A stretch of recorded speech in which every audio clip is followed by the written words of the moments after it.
Welcome everyone. This is our weekly live Q&A where you can ask any of your health and fitness questions here. Happy to go over them and put them in the chat. I will get to them as I see them pop up.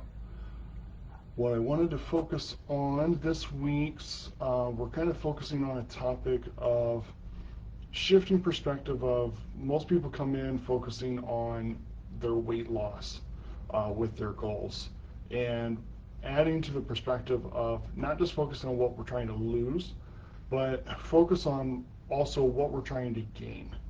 And what I mean by that is kind of getting back to, you've probably heard me talk or post a lot of times about your reason why. So for most people, losing the weight represents something else. So it's not just the weight itself. It's what does having that excess weight mean? What is it limiting us in? What is it taking away from in our life? And by losing the weight, what are we able to gain as a result of that? Whether it's having better stamina to do more things with our kids, whether it's having more strength and stability to feel more confident and independent in doing more things on our own for ourselves as we grow older in age.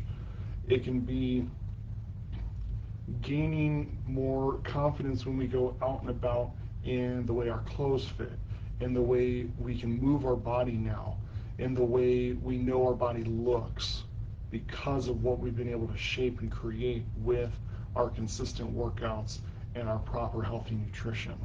It's these other factors of why and what we're gaining from it that are typically a lot more motivating than only focusing on the number on the scale. And one of the reasons why we try and get people to shift that focus is the scale can often become self-defeating, even though in reality we are making good progress. Everyone's physiology is a little bit different, reacts not as quickly. Sometimes the way our bodies change isn't the same as others.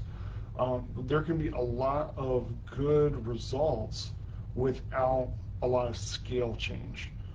Some people, if you can lose fat, but every single pound of fat gets quickly replaced by muscle tissue, and that can be frustrating if we're only looking at the scale as our measurement of success without realizing how much stronger you're getting, how much different your body is looking and feeling because of that difference in muscle versus fat composition.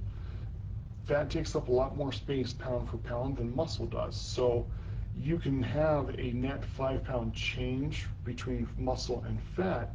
No change will happen on the scale, but you can have a pretty phenomenal change starting to occur in how things like your arms look, your legs look. Depending on how lean you are already, that can be the difference is starting to feel better around the midsection too. So all those things come together in what else are we getting out of the effort? And this is important because for long-term perspective, hitting a goal weight, it's an event. It's we did it, that's awesome, but a lot of the other components are things that we need to continue doing to keep that weight in check so it doesn't creep back up, and focusing on the other things that we're getting out of it. So not just simply the weight, because it can become kind of a slippery slope of like, well, I'm at my weight, it's held here for a few months now, maybe I don't need to go to the gym 3 times a week, maybe I can eat a little bit more here and there, and those differences, all of a sudden we turn around and wait, how did my weight get back up?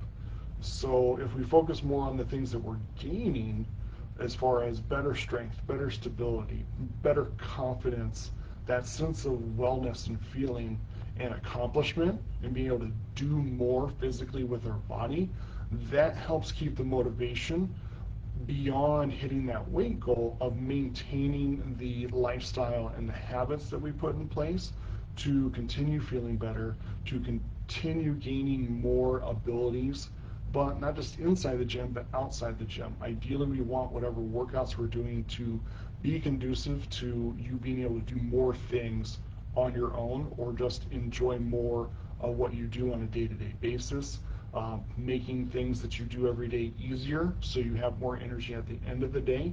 When you get home from work, you can actually do the other stuff with family that you want to do but have typically been too tired to do to get through the workday itself, and there's just no more energy left. But actually having that stamina and strength to make the workday easy so we can do more, we can roll around with the kids, we can go to the park, we can just enjoy and have more fun in life, that becomes very motivating in keeping that progress that we've come with the habit changes in our life going beyond hitting that one mark on the scale. And that's a big factor because, again, it helps motivate us to get there more effectively, but it also helps keep us motivated to continue maintaining the changes that we put into our life that got us that great success in the first place, but realizing how much more we can keep accomplishing even without trying to pursue more weight loss. Just simply like, well, if doing this has gotten me to where, you know, the chores are this much easier, I can do more with my kids without getting exhausted or not being able to move the next day, I can, you know, get around a lot more comfortably, you know, on my own when I was afraid of, you know, ultimately having to use, you know, a cane or a walker. Those things motivate, those things keep you going. And focusing on those aspects of what do you gain from your program, not just what are we losing with our goals, is really what the game changer is for not just having great success, but keeping it going and making it a part of your life long term. And that's where our long-term health benefits really come into play. So just a few things to think about. I don't see any other questions here that have come up in the comments. If you're watching on the replay, feel free to throw them in. I'll answer those questions in the following week's live session. In the meantime, have a great week and remember to stay persistent in your consistent pursuit of health.